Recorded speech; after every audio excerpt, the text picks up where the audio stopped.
Bismillahirrahmanirrahim. Assalamualaikum warahmatullahi wabarakatuh.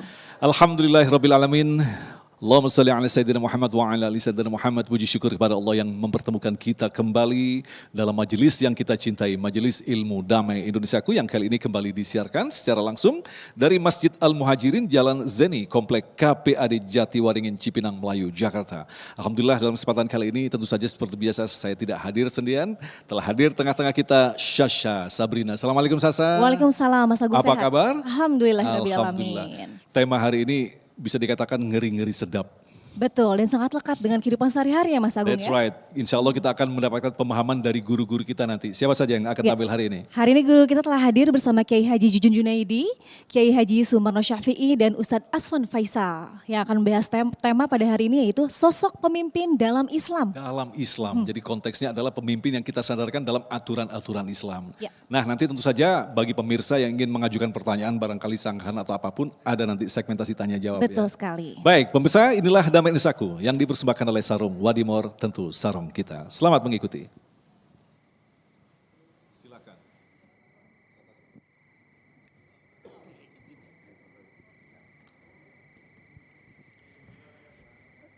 Bismillahirrahmanirrahim. Assalamualaikum warahmatullahi wabarakatuh.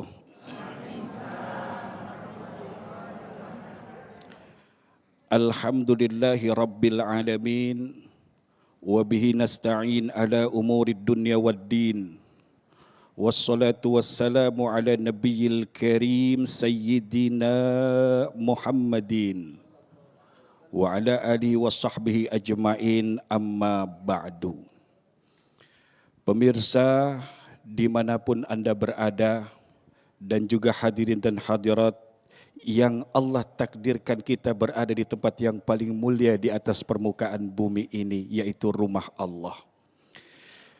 Tidak lupa kepada yang mulia guru kami, Kiai Sumarno, juga Kiai Jujun, mohon maaf dibelakangin. Dan juga pembawa acara kita, mudah-mudahan tidak selalu kita harus pesimis dengan apa yang ada di hadapan kita. Karena segala sesuatu yang Allah tetapkan bagi kita pasti ada kebaikannya. Hadirin juga pemirsa rahimakumullah. Bicara tentang sosok pemimpin dan kepemimpinan, baiknya kita flashback ke belakang. Perlu kita melihat sejarah. Artinya, segala sesuatu yang ada pada kita saat ini tidak lepas daripada yang namanya sejarah. Dahulu 14 abad lebih yang lalu, pernah ada satu fitnah yang menerpa umat Islam. Yang paling dahsyat fitnah itu terjadi di zaman Sayyidina Utsman bin Affan. Yaitu di tahun 35 Hijriah, wafatnya Sayyidina Utsman.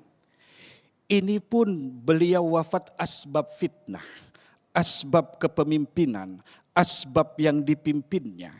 Tidak lain dan tidak bukan hal seperti ini mampu menggetarkan dan merubah sejarah. Selang wafatnya Sayyidina Utsman, maka terjadilah gejolak terhadap umat Islam. Padahal mereka ahli ibadah, ahli salat, ahli zikir, ahli baca Quran, bahkan ribuan di antara mereka para penghafal Quran dan penghafal hadis. Dan ada di antara mereka juga tidak sedikit jumlahnya, yaitu mereka yang pernah duduk bersama baginda Nabi besar Muhammad SAW. Namun apalah daya ketika fitnah sudah menerpa. Inilah sunnatullah. Artinya, umat di zaman ini baiknya mampu mencermati segala aspek yang berlaku sambil kita menoleh ke belakang. Kalau kita naik mobil, coba bayangkan kita naik mobil nggak pakai kaca spion, apa jadinya kendaraan dan perjalanan kita? Kita naik mobil nggak ada kaca belakang, apa jadinya perjalanan kita? Kemungkinan akan kesulitan dan kesusahan, bahkan kecelakaan akan menimpa. Selang 1 tahun perjalanan fitnah yang menerpa Sayyidina Utsman sehingga beliau terbunuh. Saya nggak menceritakan secara detail karena panjang sekali. Bisa jadi kalau sekiranya saya ceritakan semua kita bubar di sini jam 5 sore. Siap? Siap. Ibu, bapak siap, TV One nggak siap. 1 tahun kemudian terjadilah fitnah lain. Peperangan yang bernama Perang Jamal di tahun 36 Hijriah. Perang Jamal ini unik, hadirin, pemirsa, dan juga seluruh yang hadir di tempat ini. Perang Jamal ini unik, kenapa? Bisa kok mertua perang dengan menantu. Sayyidah Aisyah berperang dengan Sayyiduna Ali. Terbunuh pada peperangan itu yaitu Talhah dan Zubair. Para penghafal Quran terbunuh. Ketika mereka berhadap-hadapan yang di sebelah sini takbir, di sana takbir. Inilah dahsyatnya sebuah kepemimpinan dan fitnah yang menyelimuti para pemimpin kita. Kemudian di tahun 37 Hijriah, Sayyiduna Ali mendengar berita di Syam terjadi pemberontakan. Siapa yang melakukan perbuatan tersebut? Tidak lain dan tidak bukan termasuk kekasih Allah yang pernah duduk bersama Rasulullah yaitu Sayyiduna Muawiyah. Amr bin As selaku panglimanya, berperang mereka di Syam. Sehingga dalam peperangan tersebut muncullah satu kelompok yang tidak mau ikut terhadap pemerintahan, tidak mau ikut terhadap pemimpinan. Yaitu apa? Yang sekarang aliran dan faham itu sangat dijauhi, bahkan diharamkan kita mengikutinya, yaitu faham Khawarij. Dia keluar dari kepemimpinan. Dia tidak mau ikut akan kepemimpinan, walaupun ini sahabat, walaupun ini sahabat. Inilah Bapak Ibu dan pemirsa fenomena yang berlaku bagi umat Islam. Nah, sekarang kita sudah ada di zaman ini. Dari apa yang saya sampaikan tadi, mestinya kita bisa mengambil sebuah pembelajaran.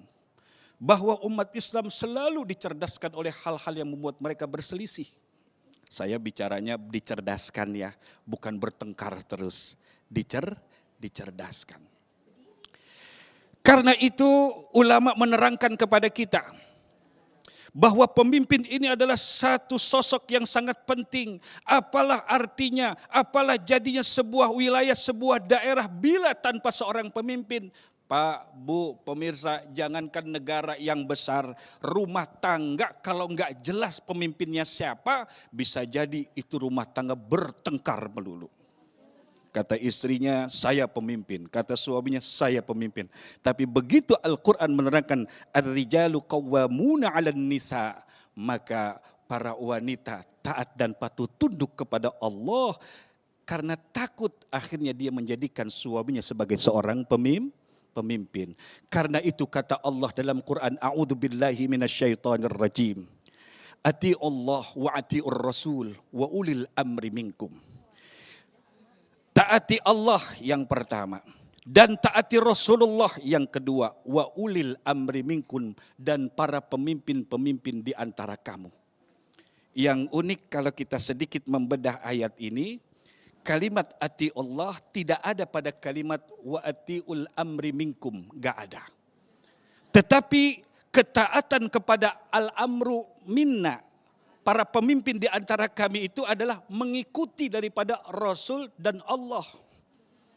Artinya jangankan kita, bahkan para pemimpin pun harus taat kepada Allah dan Rasulnya. Kalau mereka memimpin di luar aturan Allah, mereka memimpin berseberangan dengan apa yang diajarkan oleh Rasulullah, maka tidak ada kewajiban bagi kita untuk mentaati mereka. Ini Al-Quran. Ini Al-Quran. Rasulullah sallallahu alaihi wasallam pernah menerangkan kepada kita bahwa ketika sahabat bertanya tentang seorang pemimpin yang selalu menuntut haknya, namun menahan hak kami ya Rasulullah. Apa pertanyaan sahabat kepada Rasul? Bagaimana sikap dan tindakan kami ya Rasulullah? Rasul agak kurang ngedengerin pertanyaan sahabat ini. Sahabat ini bertanya kedua kali atau yang ketiga kali. Setelah itu baru Rasul jawab, isma'u wa ati'u. Dengarkan mereka, taati dan patuhi mereka. Itu perintah Allah dan Rasulnya. Selain itu Al-Quran dan Rasulnya menerangkan kepada kita Di dalam kita mengikuti para aturan para pemerintah, kita pun menjauhkan dari segala fitnah. Kenapa? Kata Rasulullah bahwa terbunuhnya seorang laki-laki muslim itu lebih berat daripada hilangnya dunia dan semesta alam. Demikian, mudah-mudahan manfaat. Baik, terima kasih Ustadz Azwan yang telah menjelaskan kembali kepada kita betapa sejarah Islam telah mencatat secara jelas pergantian kekhalifahan banyak diwarnai dengan fitnah-fitnah. Inilah yang disebut dengan dunia. Ada para pembenci, ada juga para pecinta. Lantas ketika kita memilih pemimpin, karakter seperti apa yang digariskan di dalam dinullah Islam? Kiai Jujun Junaidi akan menjelaskan selepas pesan-pesan berikut ini. Damai Indonesiaku.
Mencari rezeki, mencari ilmu, mengukur jalanan seharian. Begitu terdengar suara azan kembali.